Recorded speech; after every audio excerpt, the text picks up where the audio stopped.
We are joined by Erwann Michel-Kerjan. He's probably the hottest young professor at the Wharton Business School because he wrote a very timely book titled At War with the Weather.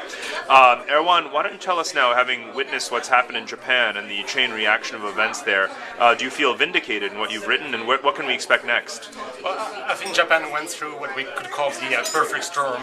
You're not just talking about natural catastrophe here, you're talking about a major earthquake, a major tsunami, and then a crash of the financial market with the central bank pouring like $250 billion into the system, and then obviously the nuclear issue. So I think the world is watching what's happening in Japan now. That comes just after another earthquake a few weeks ago in New Zealand, major flood in Australia, major flood in Pakistan.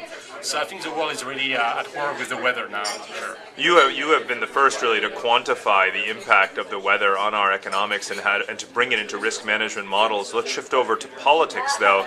What are, in terms of the unpredictable chain reactions that we see spreading across the Middle East, what can we expect next there as you produce scenarios around the region? Well, I think it's just the beginning. It's not the beginning just for the region. I think many people, young people, have watched what happened in the Middle East, what you could call success if you're on the side of the people in the streets.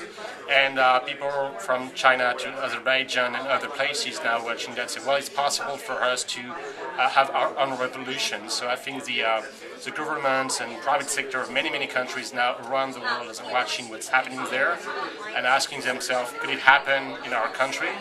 I think maybe 2-3 years ago the answer would have been no way. Now the answer is it could happen.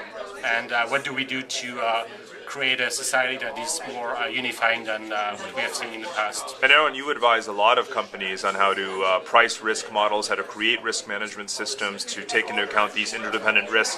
What are the kinds of new products you're working on right now, whether it's with the insurance sector or other companies? I think it's fascinating when you think about how creative we can be in terms of providing innovation to help during disaster time. I think that we are just seeing the beginning here, of the tip of the iceberg, if you want.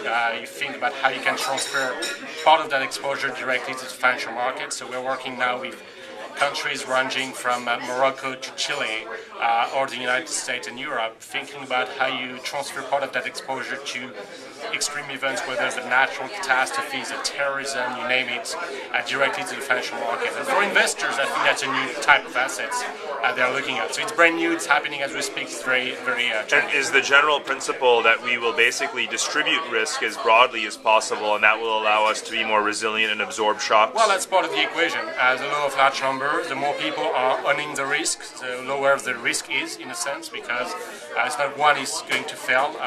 We have to spread the risk as broad as we can. So yes, that's part of the equation.